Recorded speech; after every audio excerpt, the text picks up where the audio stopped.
ఈరోజు రాజకీయ పరిస్థితులు ఏ విధంగా ఉన్నాయి, ఏ విధంగా మారుతున్నాయి అనేది అందరం కూడా గమనిస్తున్నాం.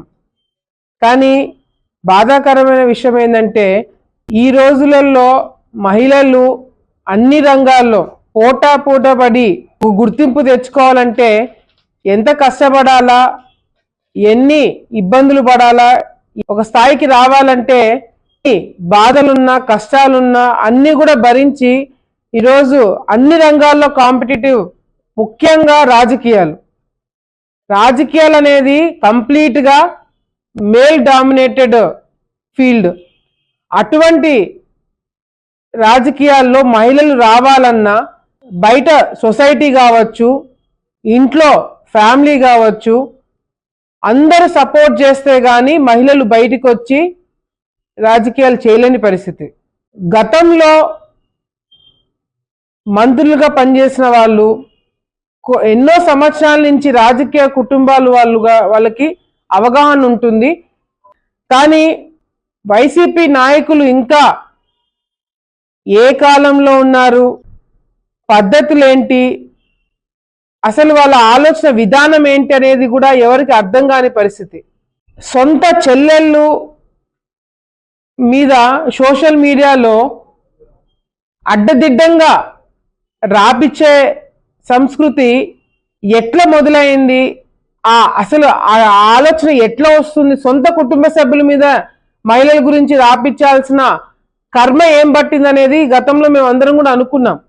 కానీ మొత్తం వైసీపీలో ఉన్న వాళ్ళందరి మనస్తత్వము, వాళ్ళ ఆలోచన విధానాలు, మహిళల పట్ల వాళ్ళకున్న ఆలోచనలు చూస్తుంటే అసలు వైసీపీ నాయకులు రాజకీయాల్లో ఉండడము సొసైటీకే మంచిది కాదేమో అని అనిపిస్తుంది. వచ్చే తరాల వాళ్ళకి అసలుకే మంచిది కాదు. వీళ్ళందరికీ ఏం నేర్పిస్తున్నారు, ఏం చెప్తున్నారు అనేది కూడా ఎక్కడ కూడా అర్థం కావట్లేదు. మొన్నటికి మొన్న నెల్లూరులో ప్రసన్న కుమార్ రెడ్డి గారు చేసిన వ్యాఖ్యలు, ఆయన మాట్లాడే తీరు చూస్తే మహిళలే కాదు, నాకు తెలిసి పార్టీలకు అతీతంగా అందరూ కూడా ఇది కరెక్ట్ కాదు అనే ఒక ఆలోచనలో ఉండినారు. మళ్ళీ ఆయన బయటికి వచ్చి నేను చెప్పిన దాని మీద నేను గట్టిగా నిలబడుతున్నాను, నేను నా మాటలు వెనక్కి తీసుకోలేదని చెప్పి మళ్ళీ ఆయన ప్రెస్తో మాట్లాడడం అనేది వైసీపీ నాయకులకున్న అహం బయటపడుతుంది. అంటే మహిళల గురించి మాట్లాడినా కూడా తప్పు తెలుసుకొని, లేదు పొరపాటున ఏదో కోపంలో అన్నాను అని చెప్పి హుందాతనంగా అందులో నుంచి బయటికి వచ్చేసింటే రాజకీయాల్లో హుందాతనం ఇంకా బతుకుందని అనుకోవచ్చు వైసీపీ నాయకులలో. కానీ బయటకు వచ్చి మళ్ళీ దాన్ని సమర్థించుకొని మిగతా వైసీపీ నాయకులందరూ కూడా దాని గురించి సమర్థించి మాట్లాడుతున్నారంటే నిజంగంటే వాళ్ళకి ఏమాత్రమైనా ఆ పార్టీలో ఏమైనా కామన్ సెన్స్, సంస్కృతి ఏదైనా మిగిలింటే ఈ పనులు చేసిండే వాళ్ళు కాదు. వేమిరెడ్డి ప్రశాంత్ గారిని రాజకీయంగా ఎదుర్కోలేక ఈ విధంగా వ్యాఖ్యలు చేయడం అనేది చాలా నీచమైన పని.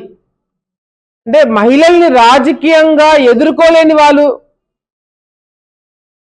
ఓటమిని సహించుకోలేని వాళ్ళు, కడుపు మంటతో మాట్లాడిన మాటలే తప్ప నిజంగంటే వేమిరెడ్డి కుటుంబం నెల్లూరులోనే కాదు రాష్ట్రం అంతా కూడా ఆయన ఎటువంటి మనిషి, వాళ్ళ కుటుంబం ఎటువంటి కుటుంబం అనేది అందరికీ తెలుసు. గతంలో వీళ్ళు వైసీపీలో ఉన్నప్పుడు ఆకాశానికి ఎత్తేసి వాళ్ళకి పాలాభిషేకాలు చేసి పూలదండలు వేసిన వాళ్ళు తెలుగుదేశం పార్టీలోకి రాగానే ఈ విధంగా మాట్లాడడం అనేది ఏం సంస్కృతి అని చెప్పి ఈరోజు నేను వైసీపీ నాయకులను ప్రశ్నిస్తున్నాం. కానీ ఇటువంటి వ్యాఖ్యలు సొంత అంటే పర్సనల్ మ్యాటర్స్, వ్యక్తిగతంగా జీవితంలో జరిగే విషయాలు కూడా రాజకీయానికి లింక్ చేసి మాట్లాడినప్పుడు అది మీ హుందాతనం పోగొట్టుకోవడమే కాకుండా రాజకీయ పరిస్థితులు కూడా చాలా డిఫరెంట్గా తయారవుతాయి. వచ్చే తరారు వాళ్ళు కావచ్చు, మీ ఇంట్లో మహిళలు కావచ్చు, దాన్ని హర్షించరని చెప్పి కూడా ఈ సందర్భంగా వైసీపీ నాయకులకు తెలియజేసుకుంటూ ఇటువంటి వ్యాఖ్యలు చేసిన వాళ్ళని వదిలిపెట్టడానికి వీల్లేదు. క్షమాపణ చెప్పడానికి అవకాశం కూడా ఇస్తున్నారు. పాపము ప్రశాంత్ రెడ్డి గారు బయటికి వచ్చి ప్రసన్న కుమార్ రెడ్డి గారి పైన ఏదైతే దాడి, వాళ్ళ ఇంటి పైన దాడి జరిగిందో దాన్ని ఖండించినారు. దాన్ని ఖండించడమే కాకుండా మేము అటువంటి సపోర్ట్ చేయము, తప్పు తప్పే ఎవరు చేసినా అని ఆ మాట చెప్పిన దానికన్నా గౌరవం ఇవ్వాలి కదండి.